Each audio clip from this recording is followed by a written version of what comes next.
Hello champs. Trigonometry के height and distance के इस सेशन में मैं आपको एक बहुत ही खास और मजेदार क्वेश्चन सॉल्व करना सिखा रहा हूँ। चैम्प्स, मेनवाइल आप इस क्वेश्चन को नोट कर लीजिए, क्योंकि जब हम इसकी डायग्राम के ऊपर काम करेंगे तो ये क्वेश्चन आपके सामने होना चाहिए। तो चलिए शुरू करते हैं। चैम्प्स, हमें क्वेश्चन में कहा गया है कि एक झील है। मैं इसको ए बी से मार्क कर रहा हूँ। ये ए पॉइंट है झील का, ये बी पॉइंट है। वैसे तो ये झील पूरी की पूरी है, मगर हम इन दो पॉइंट के ऊपर काम करेंगे। तो झील के ये दो सिरे हैं, ए एंड बी। अब ये कहा गया है कि झील के ऊपर आकाश में यहां पर एक बादल है। इसको मैं सी से प्रेजेंट कर रहा हूं, क्लाउड। और इस बादल का जो रिफ्लेक्शन है वो झील के अंदर बन रहा है यहां पर। इसको हम नाम दे देते हैं C1। अब चैम्स, ये कहा गया इस क्वेश्चन के अंदर कि झील के ऊपर एक टावर है, बनाया गया है, जिसकी हाइट H मीटर्स है। और टावर का जो ऊपरी वाला हिस्सा है वो इस बादल के साथ एक एंगल बना रहा है, और इस एंगल का नाम दिया हुआ है अल्फा। और यही टावर का जो ऊपर वाला हिस्सा है, इससे बादल का जो रिफ्लेक्शन है उसका जो एंगल बन रहा है झील के अंदर, वो बन रहा है यहां पर। और इसको नाम दिया गया है बीटा।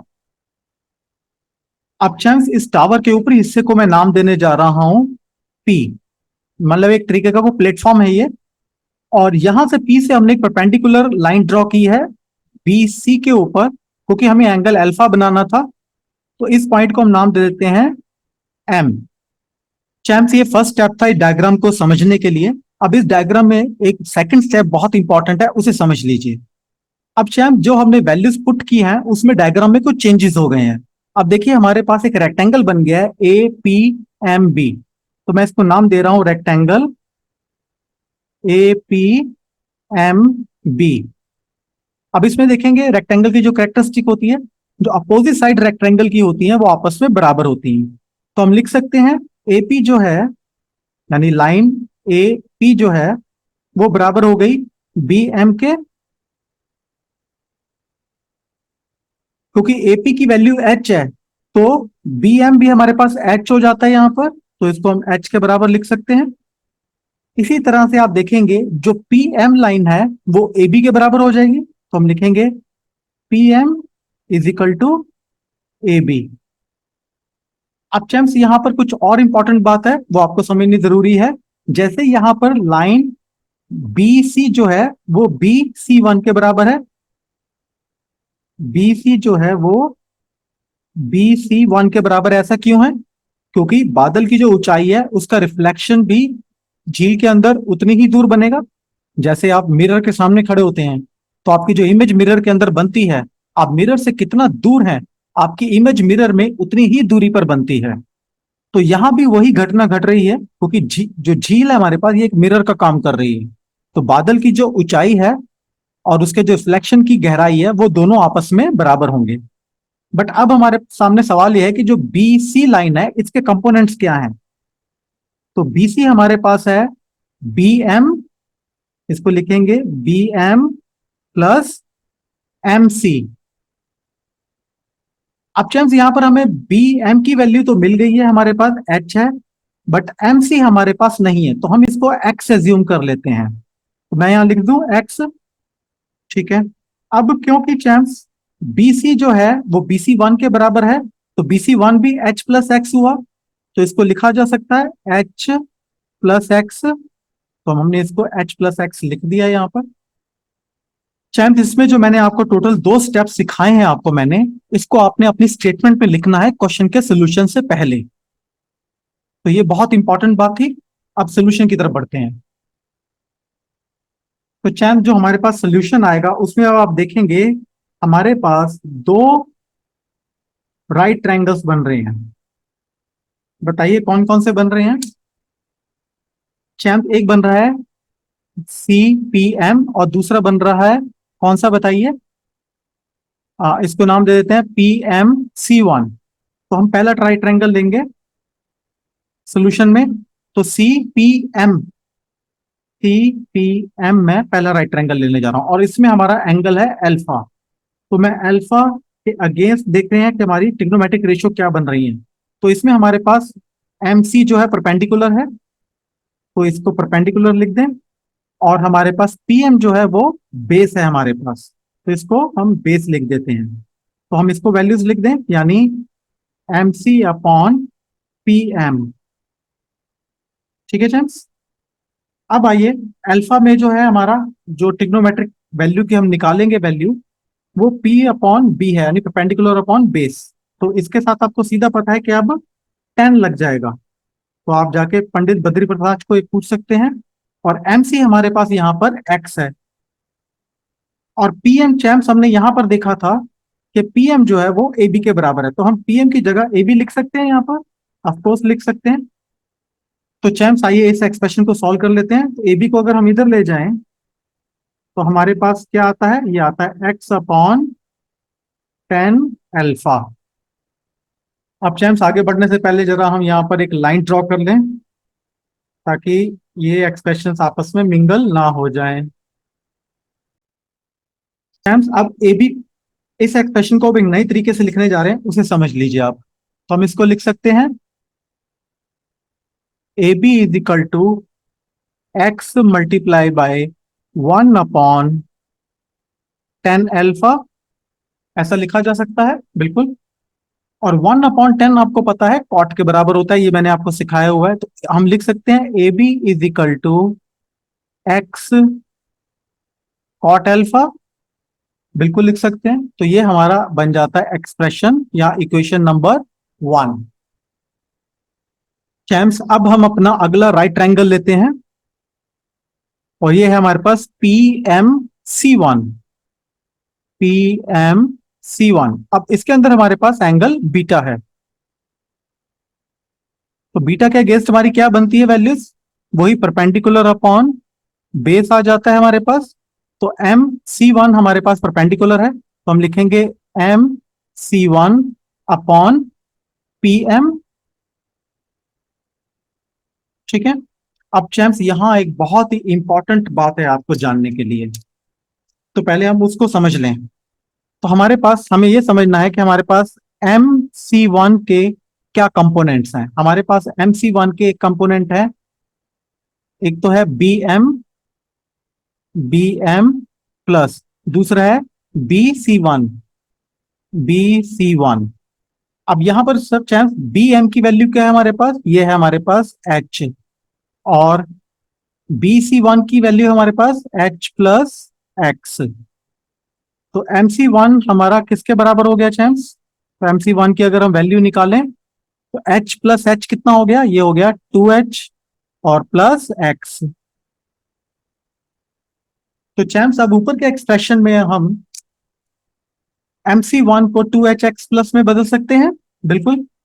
और बीटा के साथ हमें परपेंडिकुलर अपॉन बेस है, तो हमें इसके साथ 10 की वैल्यू लगानी है, तो इसको लिखेंगे हम 10 बीटा इज इक्वल टू, हमारे पास MC1 क्या है, अब ये इसकी वैल्यू है 2H plus x upon PM हमारे पास जो है ए बी के बराबर है, वो हमने यहां प्रूव किया था, तो इसको हम लिख देते हैं ए बी। अब इस एक्सप्रेशन को सॉल्व करेंगे तो ए बी को इधर लेकर जाएंगे, तो हमारे पास नया एक्सप्रेशन क्या बनेगा, हमारे पास बनेगा A B is equal to 2H plus x upon 10 beta. और चैम जैसे हमने इक्वेशन नंबर 1 में हमने 10 को कॉट में बदला, तो हम इसको लिख सकते हैं A B is equal to 2H plus x, इसको ब्रैकेट में ले लेते हैं और यहां पर बाहर कर देते हैं कॉट बीटा। तो चैम्स ये हमारे पास आ जाती है हमारी इक्वेशन नंबर 2। अब चैम्स आप देखेंगे इक्वेशन नंबर 1 और इक्वेशन नंबर 2 में हमने दोनों जगह ए बी की वैल्यू निकाल लिया, तो इसका मतलब ये है इक्वेशन 1 जो है वो इक्वेशन 2 के बराबर है। तो आइए इन दोनों एक्सप्रेशंस को बराबर रख देते हैं। तो पहला हमारे पास है एक्स कॉट एल्फा, तो इसको लिखते हैं x cot alpha is equal to हो जाता है, सेकंड हमारे पास इक्वेशन है ब्रैकेट में 2H प्लस एक्स और बाहर है कॉट बीटा। तो चैम्स कॉट बीटा का अंदर मल्टीप्लाई कर देते हैं, तो हमारे पास क्या आता है, हमारे पास एक्सप्रेशन आता है x cot alpha is equal to cot beta का 2h से मल्टीप्लाई होता है तो ये आ जाता है 2h cot beta plus x का मल्टीप्लाई इसके साथ होता है तो ये आ जाएगा x cot beta. Next step में हम x कॉट बीटा को चैम्प्स अपने लेफ्ट हैंड साइड में ले आएंगे तो हमारे पास एक्सप्रेशन नया बनता है x कॉट अल्फा, ये प्लस का साइन है तो इधर आके माइनस का हो जाएगा तो ये लिखा जाएगा x कॉट बीटा और सामने बचेगा हमारे पास राइट हैंड साइड में 2h कॉट बीटा। चैम्प्स अब हम यहां से x को कॉमन ले लेते हैं तो हमारे पास क्या बचेगा, तो ये बचेगा x cot alpha minus cot beta और इधर बचेगा हमारे पास 2h cot beta. Champs next step बहुत इंपॉर्टेंट है क्योंकि यहां पर मैं चेंज करने जा रहा हूं, मैं कॉट को वापस 10 में बदलने जा रहा हूं तो हमारे पास आ जाएगा x 1/10 alpha minus cot beta bracket close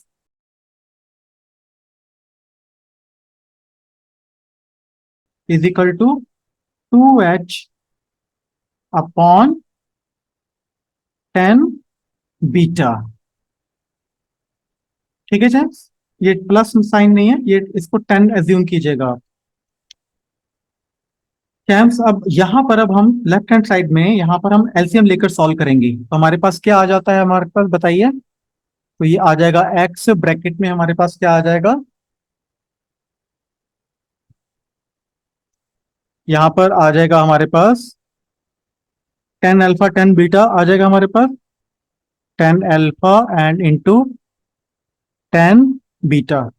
तो इसको अगर ऊपर मल्टीप्लाई दोनों को 10 अल्फा को हम 10 अल्फा 10 बीटा से मल्टीप्लाई करेंगे तो दोनों कैंसिल हो जाएंगे, यहाँ पर 10 बीटा बचेगा हमारे पास तो हम इसको लिख सकते हैं 10 बीटा माइनस 10 अल्फा एक्सप्रेशन को और हमारे सामने बचता है 2h 10 beta, 2h upon 10 beta.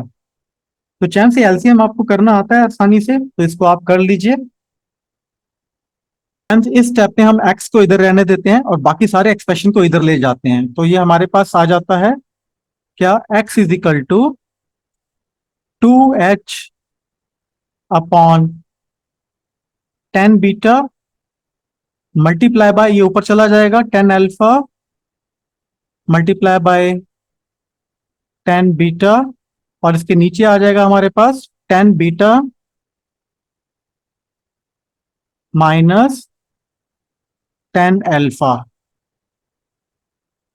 तो चैम्स आप देखेंगे यहां पर अब हमारे पास 10 बीटा से 10 बीटा जो है कैंसिल हो जाएगा तो हमारा नया एक्सप्रेशन जो बनेगा वो ये बनेगा 2h 10 alpha upon 10 beta minus 10 alpha. तो चैम्स आप देखेंगे यहां पर हमने x की वैल्यू को ड्राइव कर दिया है जो हमें यहां पर निकालनी थी। ठीक है, अब इसमें हम लिखेंगे since the height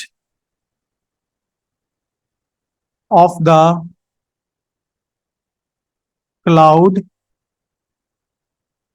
BC is equal to h plus x था क्योंकि BC जो हमारे पास था वो h प्लस एक्स था तो अब x की वैल्यू आ गई तो x की वैल्यू हम लिख सकते हैं यहां पर।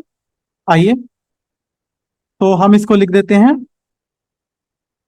2h 10 alpha upon 10 beta minus 10 alpha plus h।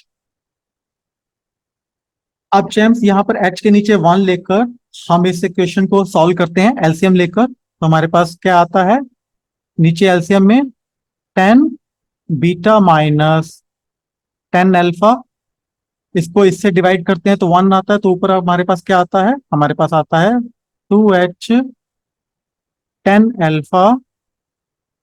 ठीक है, और प्लस का साइन आता है हमारे पास और h का मल्टीप्लाई पूरा इस एक्सप्रेशन के साथ हो जाता है तो हमारे पास आता है 10 beta minus 10 alpha bracket close. तो इस लाइन को और एक्सटेंड कर देते हैं आगे, और h का अंदर मल्टीप्लाई कर देते हैं, तो हमारे पास क्या आता है? तो आता है 2h 10 alpha plus h 10 beta minus h 10 alpha, और पूरा एक्सप्रेशन नीचे आ जाता है वापस।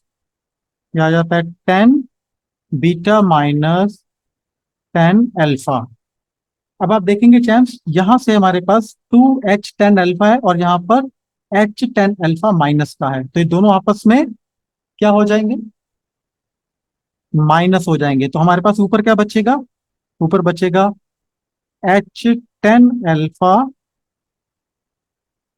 और यहां पर हमारे पास बचेगा प्लस h 10 बीटा, और नीचे क्या बचेगा हमारे पास? हमारे पास बचेगा 10 बीटा माइनस 10 अल्फा। अब ऊपर से चैम्प्स हम h को कॉमन ले लेते हैं, तो नया एक्सप्रेशन हमारे पास क्या आता है? तो ये बचेगा h 10 बीटा को हम पहले ले आते हैं, तो यहाँ आ जाता है 10 बीटा प्लस 10 अल्फा, और नीचे हमारे पास क्या बचता है? 10 beta minus 10 alpha bracket close. Champs, अब आप देखेंगे कि हमने इक्वेशन को प्रूव कर दिया है जो हमने क्वेश्चन में देखी थी। तो आप इसको लिखेंगे हैंस प्रूव्ड। देखने में काफी लेंथी लग रहा होगा, मगर इसको हम स्टेप्स में ब्रेक करके देखते हैं तो आप पाएंगे कि ये सम बहुत ही आसान था। तो आइए, पहले स्टेप में से हमने डायग्राम को जो था उसको डिफाइन किया था, और हमने एबीपीएम की वैल्यूज निकाल के ये एक्सप्रेशंस निकाले थे। और सोल्यूशन में हमने चैम्प्स, पहला हमने एक राइट ट्रायंगल लिया था, ये हमारा सेकंड स्टेप था। उस राइट ट्रायंगल से हमने इक्वेशन 1 बनाई थी हमने, और फिर हमने दूसरा राइट ट्रायंगल लिया था, उससे हमारी इक्वेशन नंबर 2 हमारे पास आ गई थी। यहाँ पर इक्वेशन 1 और यहाँ पर इक्वेशन नंबर 2। तीसरे स्टेप में हमने इक्वेशन 1 को इक्वेशन 2 के बराबर रखा, और यहां से हमने अपनी एक्स की वैल्यू को ड्राइव किया था यहां से, और इस एक्स की वैल्यू को हमने नेक्स्ट स्टेप में हमने अपने क्लाउड की हाइट में, यानी इस एक्सप्रेशन के अंदर एक्स की वैल्यू को रिप्लेस किया था, और अपने आंसर को हमने ड्राइव किया था। तो आप देखेंगे अगर आप स्टेप वाइज चलेंगे तो ये सम आपको बहुत ही आसान लगेगा। चैम्प्स, अब मैं आपको यहाँ पर एक प्रैक्टिस सम दे रहा हूं, उसे आप जरूर परफॉर्म कीजिए, मगर पहले इस क्वेश्चन की 2 या 3 बार आप प्रैक्टिस कर लीजिए। और वो बहुत आसान क्वेश्चन है। मुझे आप कमेंट बॉक्स में जरूर लिखेंगे यस यस सर मैंने अटेंड कर लिया। अगर आप यस लिखते हैं तो मुझे पता लग जाएगा। और आपको एक और इंपॉर्टेंट सेशन में मिलता हूं। Till then bye and take care.